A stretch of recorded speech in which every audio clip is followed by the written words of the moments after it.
सद्बुद्धि, सन्मार्ग और कार्य का संकल्प देना, अडिग रहे विश्वास तुम पर, ऐसा अंतः कर देना। मेरे हृदय में आने में तुम्हें कोई संकोच न हो। हे गुरुदेव, मुझे नजरों से दूर कभी न होने देना। हे गुरुदेव, मुझे नजरों से दूर कभी न होने देना। नमस्कार, गायत्री चिंतन धारा में आपका स्वागत है।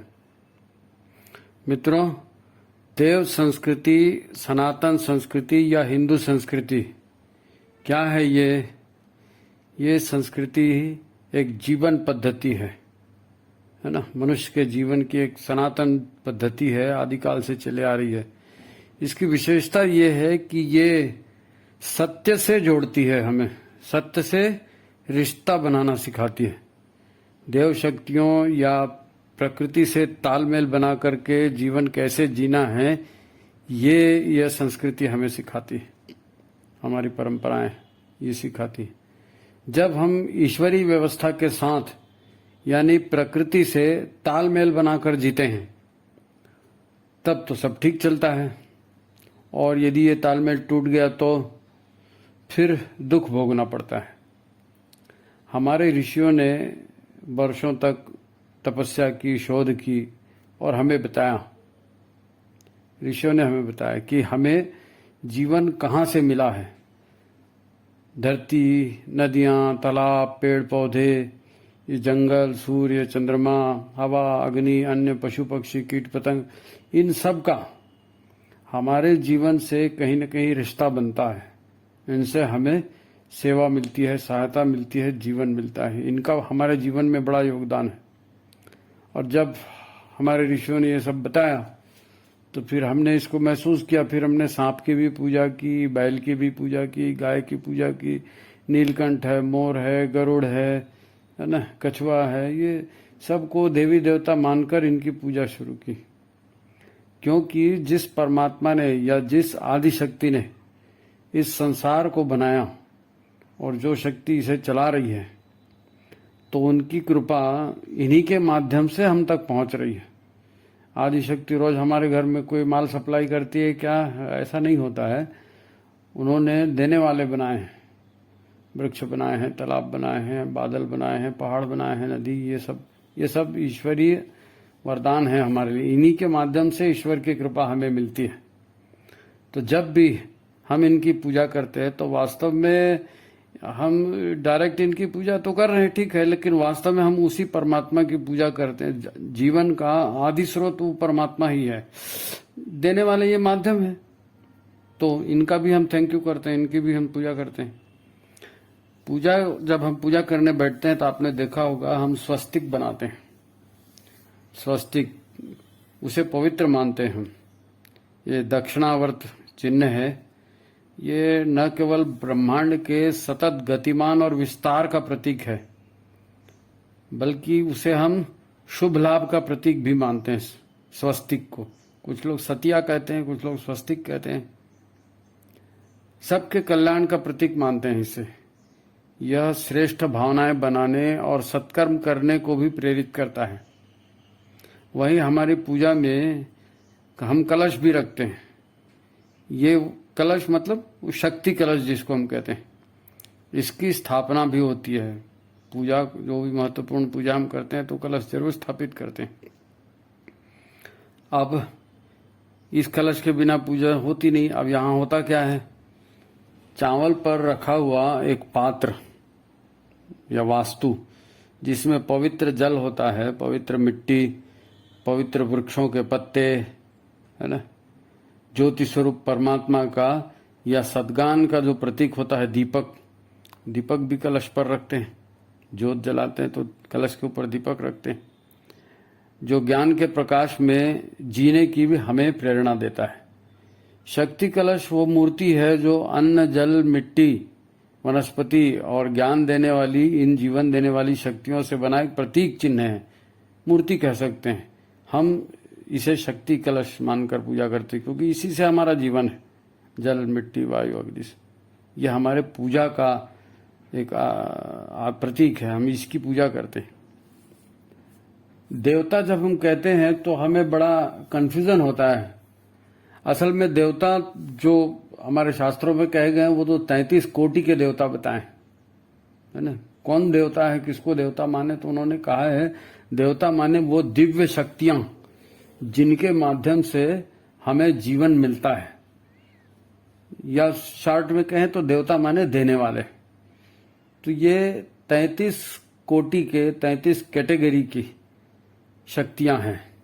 अधिकांश लोग 33 करोड़ देवी देवता भी कह देते हैं, लेकिन ऋषियों ने जो 33 की संख्या बताई है उसमें 12 आदित्य, 8 वसु, 11 रुद्र और 2 अश्विन, ऐसे कुल 33 दिव्य शक्तियां बताई हैं जिनसे हमें जीवन मिलता है ना। शरीर मिलता है, जीवन के साधन मिलते हैं, पोषण मिलता है। और ये 33 जीवन शक्तियां हमारी समृद्धि के लिए कार्य करती। जब कलश और स्वस्तिक की स्थापना हम करते हैं तो ये सारे आदित्य, वसु, रुद्र, अश्विन सभी प्रतीकात्मक रूप से उस शक्ति कलश में उपस्थित हैं, ऐसा माना जाता है। बड़े आयोजन में नवग्रह भी बनाते हैं, सर्वतोभद्र भी बनाते हैं, वो इसी का विस्तार रूप है, वो इसी का विस्तार रूप है।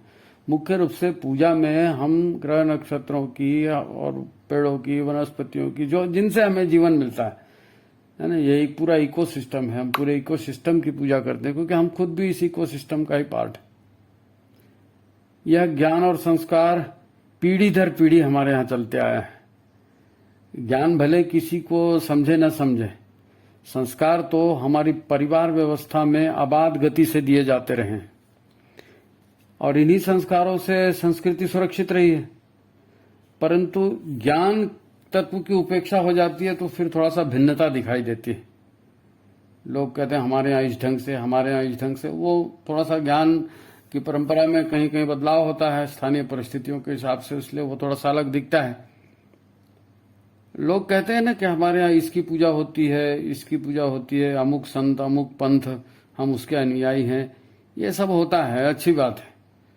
पर ज्ञानी कहते हैं कि एकम सत्य विप्राह बहुधा वदंती। सत्य एक ही है, विप्र माने विद्वान। सत्य एक ही है, विद्वान उसे अनेक ढंग से बताते हैं, है ना। एक ओंकार सत्यनाम कर्ता पुरुष, सिखों में कहा गया ना, गुरु नानक ने कहा है एक ओंकार वही सत्य है और वही वास्तव में करता है। कर्ता पुरुष वही करता है। हमारा रहन सहन, खान पान, पहरावा, रीति रिवाज, ये सब भले अलग अलग दिखते हो स्थानीय तौर पे, हमारी सोच, हमारे संस्कार और हमारी ज्ञान के मुख्य धाराएं, ये सब एक ही दिशा की ओर जा रही। जब हम सर्वदेव नमस्कार करते हैं, आपने देखा होगा पूजा पाठ में पंडित जी पूजा कराते हैं, संकल्प कराते हैं, तो वो सर्वदेव नमस्कार कराते हैं। तब उस सर्वदेव में किसको हम देवी देवता मानते हैं, ये पूरा उसमें दिखता है। सिद्धि बुद्धि सहिताय श्रीमन महागणाधिपतये नमः, लक्ष्मी नारायणाभ्यां नमः, उमा महेश्वराभ्यां नमः, वाणी हिरण्यगर्भाभ्यां नमः, शचि पुरंदराभ्यां नमः। फिर उसमें माता पिता चरण, उनके चरण कमल, कुल देवता के, इष्ट देवता के, ग्राम देवता के, स्थान देवता के, वास्तु देवता के, है ना, सभी तीर्थों के, है ना, सभी ब्राह्मणों के, ये सभी को हम स्पर्श करते हैं। ये सभी देवता हैं। इन सभी से, किसी से ज्ञान, किसी से जीवन, ये सब हमें मिलता है। तो इन सब की स्थापना हम वो कलश में पूरे 33 कोटि देवता में इन सबको शामिल करके, इसलिए शक्ति कलश रख दिए। तो फिर और किसी देवी देवता की मूर्ति नहीं भी रखे तो चलेगा, शक्ति कलश में सारे देवता आ गए। तो इन देव शक्तियों की जिनसे हमें जीवन मिलता है, हम उनकी पूजा करते हैं प्रकारांतर में। अब ठीक है, किसी ने अपना गुरु बनाया तो अपने गुरु की पूजा कर रहा है, किसी ने कोई शैव पंथ लिया, जैन पंथ लिया, कोई और पंथ लिया, तो वो अपने इस पंथ का जो शुरुआत करने मार्गदर्शक है, उनके गुरु ही है एक तरह से, उनकी पूजा करते हैं। तो ये सब चलता है। हम एक देवी या एक देवता को मानते हैं तो दूसरे से इनकार करते हैं, ऐसा नहीं है। जीवन तो सभी से मिल रहा है, ज्ञान, मार्गदर्शन सभी से मिलता है। मतलब परम शक्ति या परमात्मा सत्ता एक ही है और संसार में उसी की सत्ता चलती है, उसी की सरकार चलती है। किसकी? परमात्मा की। जैसे देश में होता है ना, देश में एक सरकार होती है, एक संविधान है, कानून होता है देश का, है ना। फिर उसमें प्रधानमंत्री, गृह मंत्री, रक्षा मंत्री, वित्त मंत्री, विदेश मंत्री, व्यापार मंत्री, सभी क्षेत्र के अलग अलग मंत्री, वो सरकार का काम देखते हैं, वो सरकार का काम देखते हैं। फिर ऐसा हर राज्य में भी होता है, हर जिले में होता है, कलेक्टर होता है, ब्लॉक में बीडीओ होता है, गांव में सरपंच होता है, पंच होता है। ये सब क्या है? ये सब सरकार का ही रूप है। केंद्र की सरकार है, उसी का प्रांत की सरकार है, उसी की जिले की सरकार है, उसी की सरकार, सरकार संविधान एक ही है, परमात्मा एक ही है, लेकिन परमात्मा की ऊर्जा इन सब के माध्यम से हम तक पहुंचती। ऐसे ये 33 कोटि देवी देवता ये परमात्मा के प्रतिनिधि हैं, और उन प्रतिनिधियों के माध्यम से हम तक जीवन और जीवन के लिए सारी सुख सुविधाएं जो हैं ये पहुंचती है। आप देखते नहीं, बिल्कुल गांव में तो एक पटवारी ही भगवान हो जाते हैं, उसी की पहले पूजा करनी पड़ती है।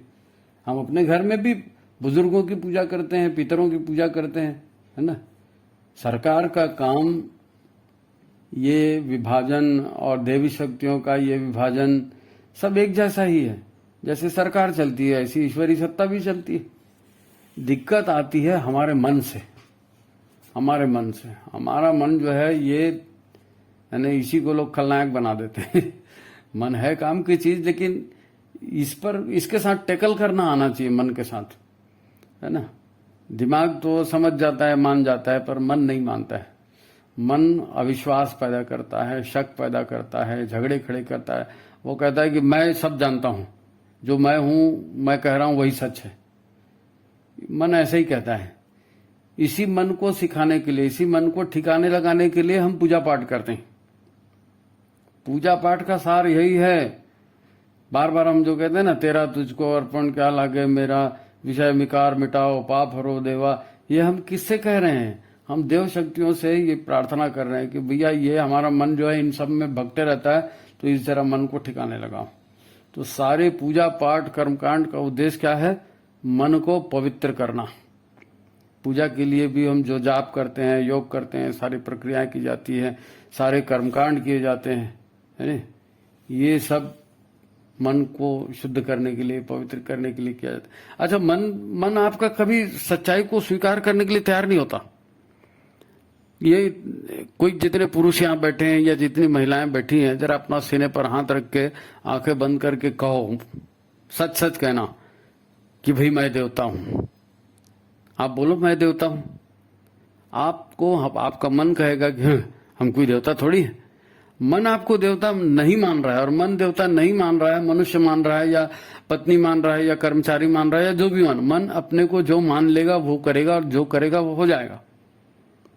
तो मन हमारा नहीं मानता है। हमारा मन आप कभी नहीं कहेगा कि हम देवता हैं। लेकिन गुरुदेव ने कहा मनुष्य देवता बने। हम देवता कैसे हैं? हम देवता कैसे? हम अपने पितरों को देवता मानते हैं ना, वो भी तो किसी के बेटे थे, किसी के बहू थे।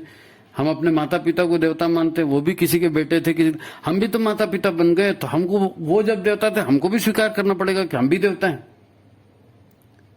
नहीं, मन कहेगा नहीं नहीं नहीं, ऐसा नहीं होता, ऐसा नहीं होता। लेकिन वास्तव में जब तक हम अपने आप को देवता मान करके देवतुल्य आचरण नहीं करेंगे, सुख शांति से जीवन जलाना मुश्किल हो जाएगा। इसलिए गुरुदेव कहते हैं मनुष्य देवता बने, बने ये धरती स्वर्ग समान, यही संकल्प हमारा। तो पूजा पाठ यज्ञ आदि के माध्यम से हम क्या करते हैं? धरती को स्वर्ग बनाने। सर्वे भवन्तु सुखिनः सर्वे सन्तु निरामया, इसी का ये तो काम है। ये सिखाती है हमारी संस्कृति, देव संस्कृति, सनातन संस्कृति या हिंदू संस्कृति। और ये पूजा पाठ हम इसीलिए करते हैं। सभी जड़ चेतन सबका मिलाकर के कुल एक ही जीवन है।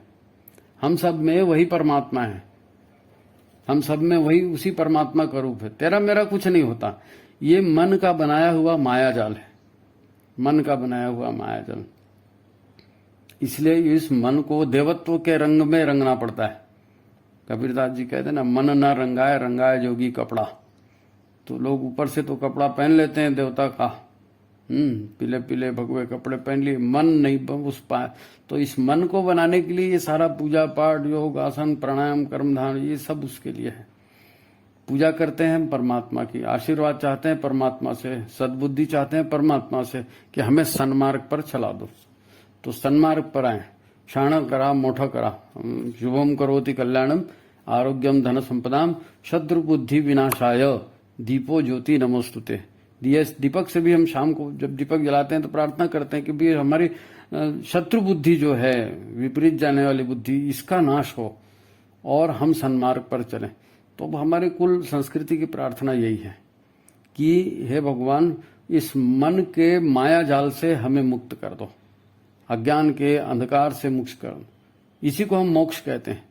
और इस मोक्ष को हिंदू संस्कृति में, सनातन संस्कृति में परम लक्ष्य कहा गया है नहीं? वैकुंठ धाम, मोक्ष, ये जो भी बातें कही गई है, ये मन की माया जाल से आजाद हो जाएं हम, ऐसा भगवान से प्रार्थना है। तो हम सभी देवता बने, पूजा पाठ करें, अपनी संस्कृति को आगे बढ़ाएं, इसके मूल तत्वों को समझिए, है ना? इसके मूल तत्व को समझिए और इसे ट्रांसफर करना है अगली पीढ़ी में। पीढ़ी दर पीढ़ी ये चला आ रहा है। अब हमारा भी फर्ज है कि हम अपने बच्चों को, बेटों को, नातियों को बताएं हमारे संस्कृति की मूल बात, है ना? इसलिए इन परंपराओं को घर में चलाना है, तरीके से करना है।